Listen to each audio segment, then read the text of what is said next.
พ่อแม่คือพวกเขาการที่เห็นลูกน้อยมีสุขภาพแข็งแรงดี ยิ้มแย้มแจ่มใสพวกเขาก็มีความสุขแล้ว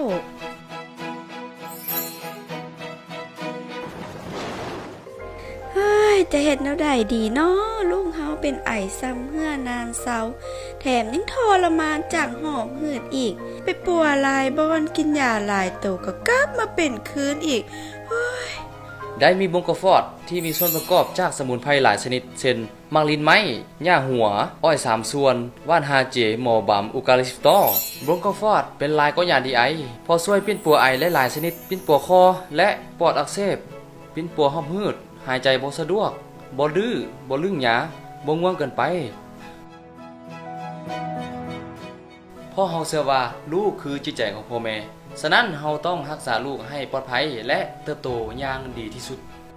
จากบริษัทกัญญา NNC จำกัดโทร020 2339 3234